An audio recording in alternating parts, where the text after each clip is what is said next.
All right, hey guys, so time to do chapter 6. For the true or false questions, the vector normal to a closed surface always points from the outside to the inside. This is false. It points from the inside to the outside.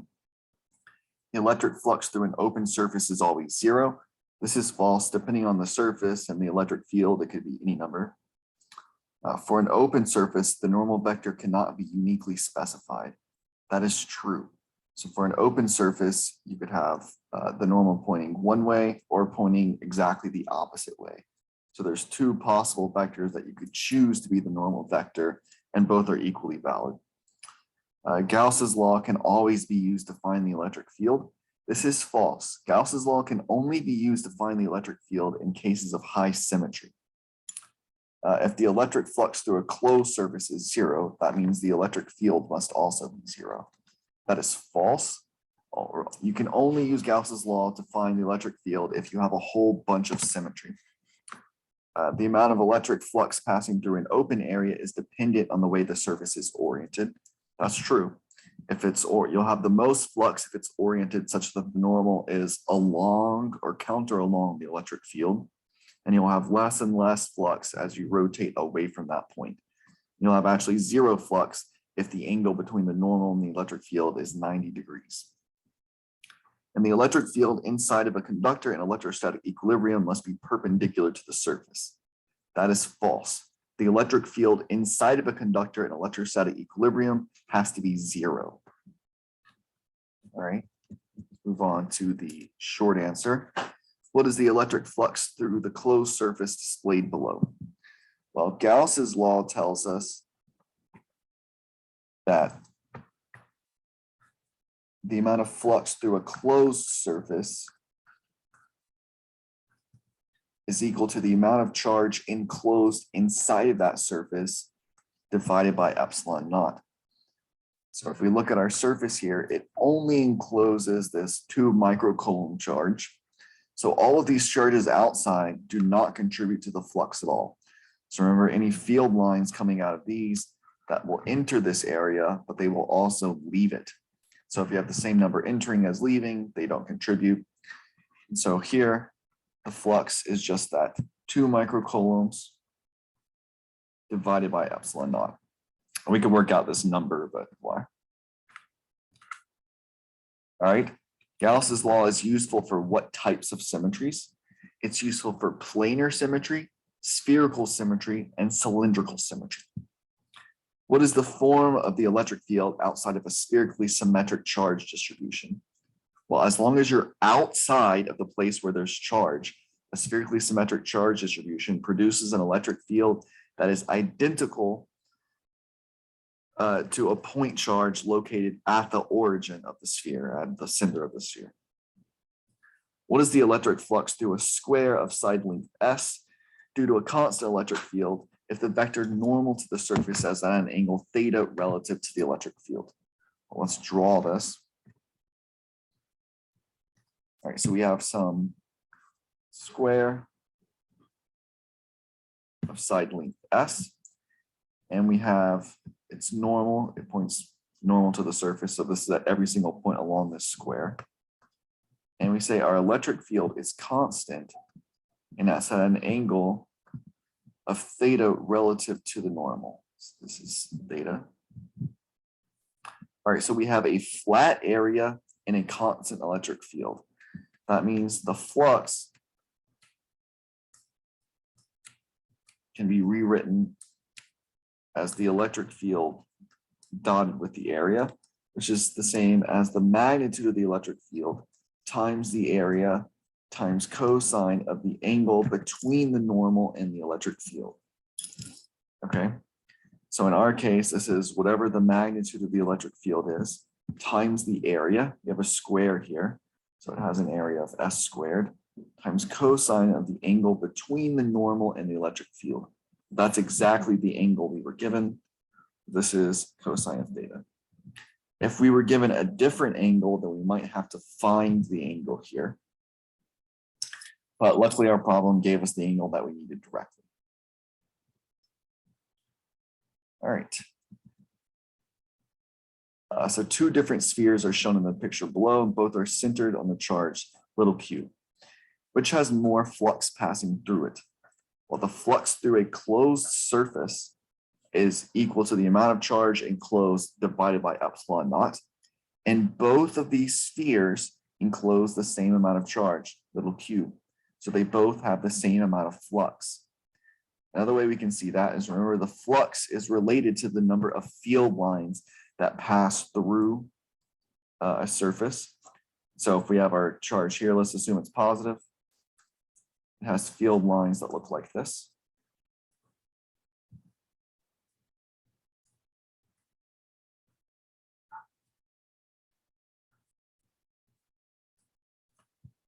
So no matter the size of the sphere that we draw, they all have the same number of these field lines going through them. So they all have the same flux going through them. All right. And finally, a cylinder is closed under what condition? A cylinder is closed if it has ends. So there's sort of two different ideas of what a cylinder is. Clearly, it's like a flat piece of paper that's wrapped around on itself.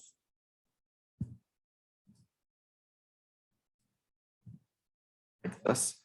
And so if these ends are here, then it's closed. Then we've separated the volume into this outside part and this inside part. But if it doesn't have these ends here, then we can go from the outside quote to the inside without having to pass through the volume. And so if it's even missing one of these ends, then it's an open surface and not a closed one. All right, so for the long answer questions, use Gauss's law to find the electric field outside of a charged conductor. Okay. So we're not given the shape of our conductor. We don't know if it's a sphere or what it is. But what we do know is that outside of any charged conductor, well, first off, the charge, positive or negative, is always on the surface.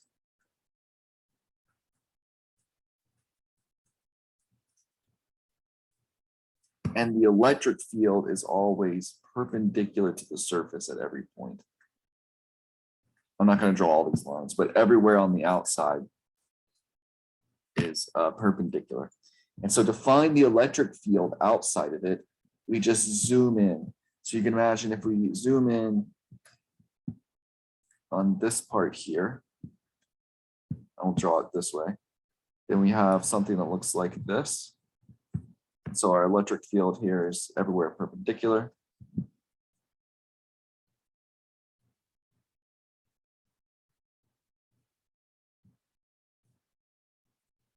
Something like this. So let's zoom in again. Let's zoom in on this part. Okay.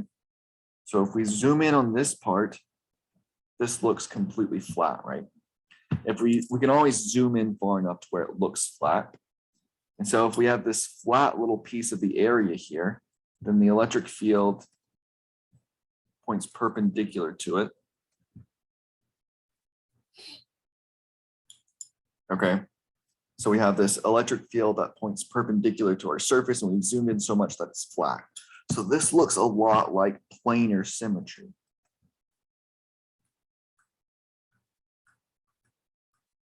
So remember, it's planar symmetry if the electric field is only a function of one of the Cartesian variables.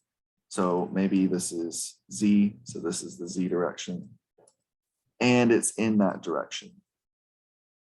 Okay, now this doesn't work in general for a conductor because the field points in different places, only if we zoom in a whole bunch. So this is the assumption that we've made here. Okay, and I've also drawn this as a line, but in reality, it's a surface, it's an area, it's a piece of a physical conductor, a three-dimensional conductor. So it's a little area here. So because we have planar symmetry, we can use a Gaussian surface of a cylinder. Okay, so let me actually draw it as an area. So this is just some little piece of our conductor here. Let me draw the field lines in blue here. So they point perpendicular here. And remember, on the inside, on the other side of this, we're inside of the conductor. Well, the electric field inside of a conductor in electrostatic equilibrium is always 0. Okay. And so because we've zoomed in so much that this part is flat, it has a constant surface charge density. So remember, this is the amount of charge that we have per unit area. All right, so we have our planar symmetry. We can take our Gaussian surface to be a cylinder.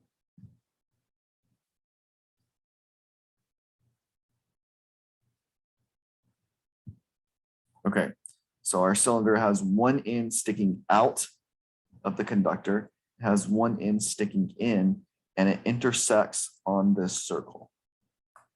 All right, well, Gauss's law tells us that the integral of the electric field over a closed surface is equal to the amount of charge enclosed divided by epsilon naught. Okay, but our cylinder here actually has 3 different sides. It has this end, it has this end, and it has the middle part. Now, only this one end here is going to contribute, right? Because if we draw the normal for these different sides of the conductor, the normal for this one goes up like this, the normal for this one goes down here, and the normal for the side goes around in all directions. Well, if we're inside the conductor rather, so if we're underneath the surface here, there's no electric field there. So this part certainly isn't going to contribute. If we look at the side that's above the surface of the conductor, well, it's at 90 degrees to the electric field, so that won't contribute either. So only this top part of the surface will contribute. And notice that it's pointed in the same direction as the electric field.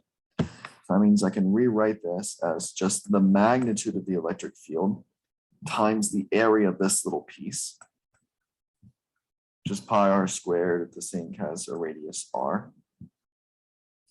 And so this has to be equal to the amount of charge enclosed in this surface divided by epsilon naught. Well, how much charge have we captured here? Well, there's only charge on the surface because it's a conductor.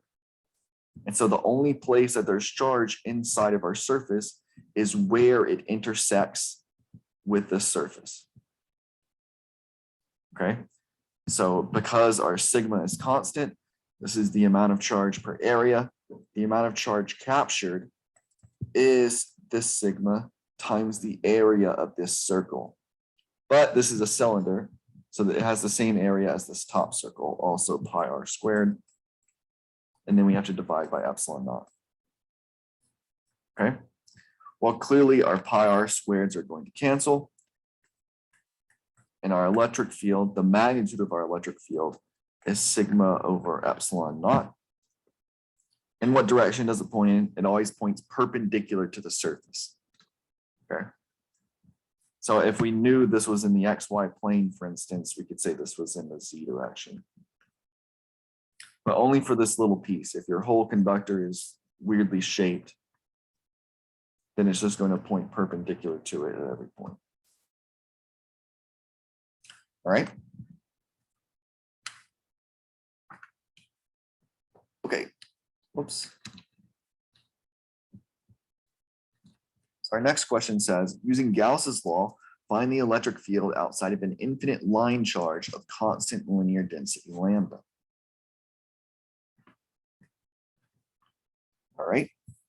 So if we have an infinite line charge, it goes on forever in both directions, and it has a constant surface charge or linear charge density lambda, then we have cylindrical symmetry. So remember, cylindrical symmetry means that the electric field is only a function of the cylindrical r. So that's just distance away from this line. It doesn't matter if you go along the line, it's just how far you are away from this line at any point, times the r hat direction, where this is just the vector version of this. So it points away from this line in all directions. All right, so because we have this symmetry, we can use a cylinder as our Gaussian surface.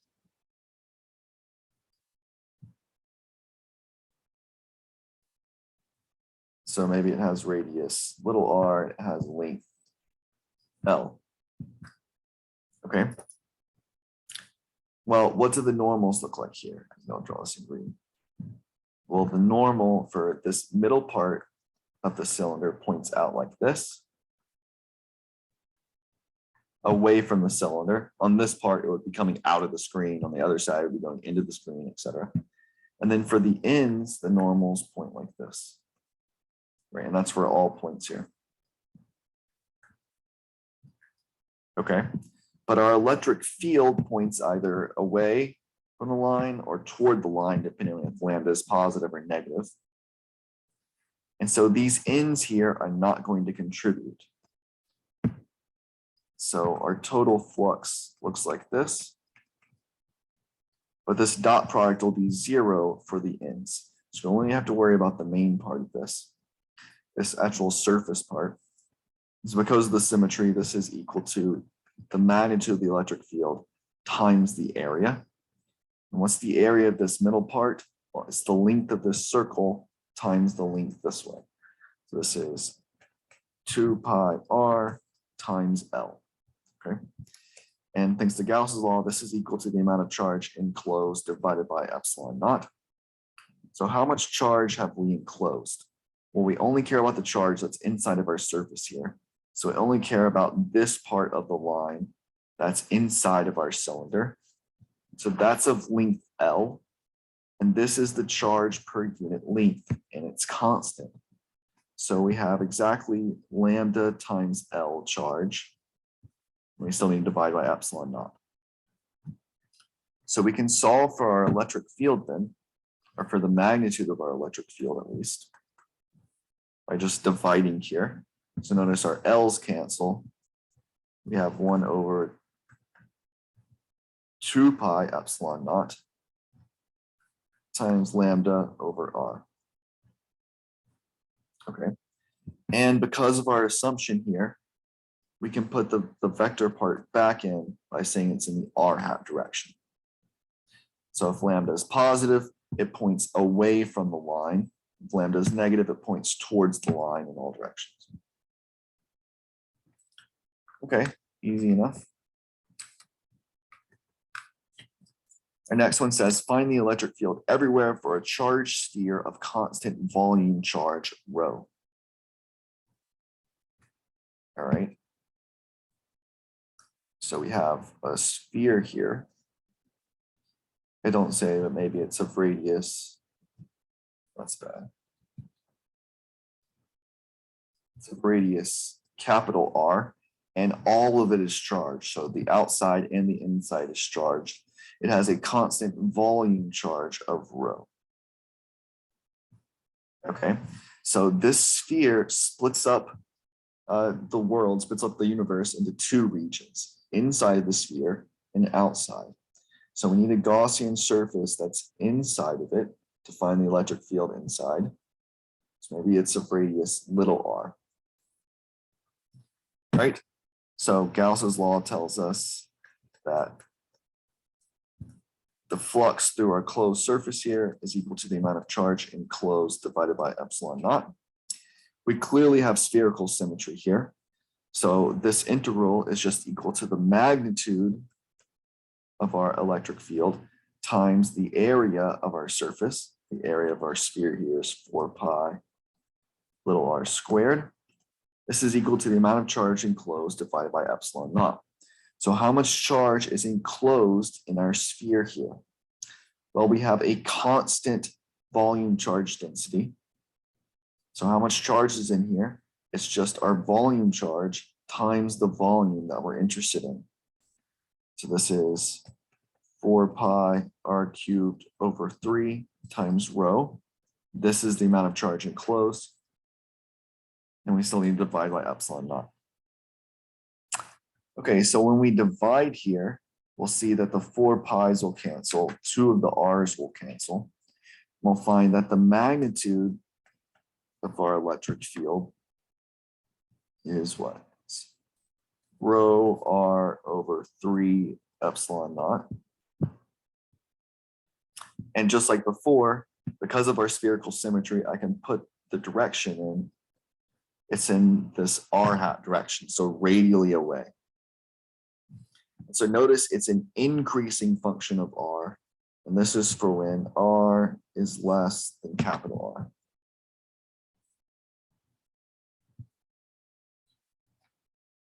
So as we look at the electric field, as the distance farther and farther away from the origin of the sphere, the electric field gets stronger and stronger and increases linearly with R. Okay, now the other region that we're interested in is the outside. So let's redraw our sphere here. Radius R. And so now we want a Gaussian surface to be on the outside of it, still with radius little r. And so here, little r is bigger than capital R. Okay, well, we do the same thing. We calculate the flux through this surface, and we set that equal to the amount of charge enclosed over epsilon naught. All right, so because of our symmetry here, this is the magnitude of the electric field times the area of our surface, just 4 pi r squared. This is equal to the amount of charge enclosed divided by epsilon naught. So how much charge have we enclosed here? Well, only this blue part is charged, right? There's no charge in between capital R and little r. All of this is just empty space. So it's the volume of our sphere times the volume charge density. So this is 4 pi capital R cubed over 3 times rho. This is the total charge in our sphere. So we could call it this, or we could call it the total charge, either way. So when we divide by 4 pi r squared, we find that the electric field is capital R cubed rho over 3 epsilon naught r squared. Or that's the same thing as 1 over 4 pi epsilon naught, the total charge divided by r squared. And just like before, we can put the vector nature back in by putting it along the r hat direction. Okay, and so the important part, so this is for r greater than or equal to capital R. And so the important part here is that this is exactly the electric field of a point charge with all of the charge located at the center of our sphere here. So this is exactly what we said before. As long as we're outside of the charged region of a spherically symmetric distribution of charge, the electric field always looks like a point charge. Is it the last one? No, one more. Right, find the electric field due to an infinite charged plane of constant surface charge density sigma using Gauss's law. Oops. All right, so we have a charged plane. It's infinite, but I can't draw an infinite one. It looks like this. So all of this in the interior here is charged, and it has a constant surface charge density sigma. So remember, this is the charge per unit area. All right, well, here we have planar symmetry because the electric field, maybe I'll draw that in green, at least if sigma is positive, points away above the plane and down below the plane. Okay, if sigma is negative, then it just points the exact opposite. All right, so notice if this is the xy plane, so maybe this is the x direction. This is the y direction. And this is the z direction. So our electric field here can only be a function of z. That's because our plane is infinite. So we have just as much charge on either side in the x direction and the y direction. And clearly it has to be in the z direction. All right, so that means I can use a cylinder once again. So my Gaussian surface looks like this. It crosses, part of it is above the plane, part of it crosses the plane. and then part of it comes out the other side.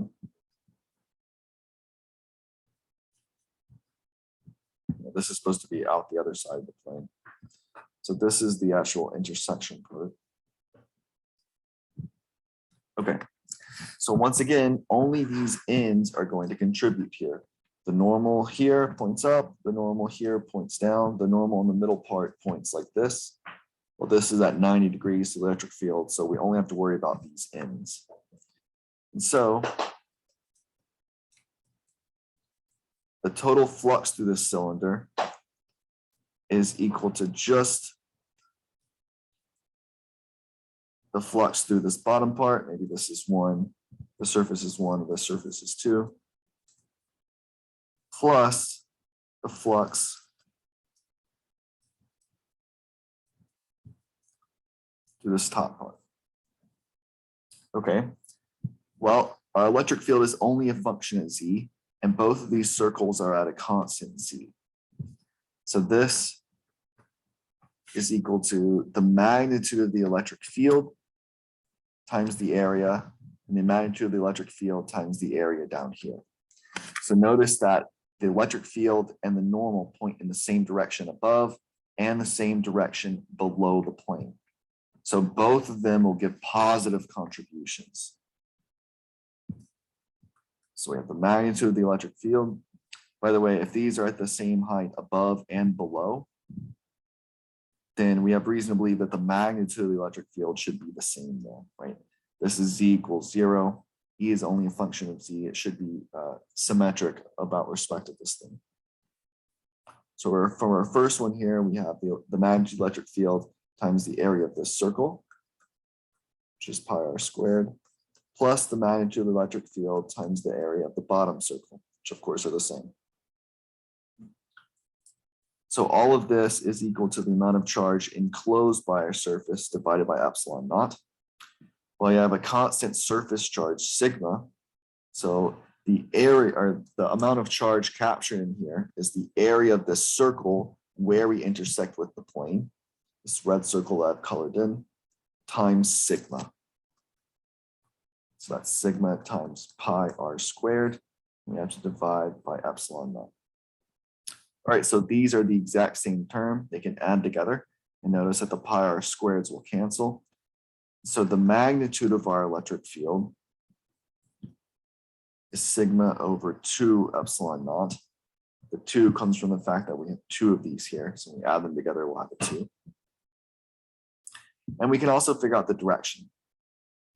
So we're in the z direction if we're above the plane.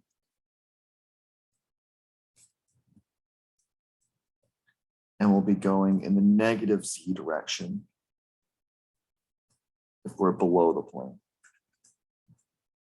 which is exactly what we drew here. And if sigma is negative, then notice that these things just switch place.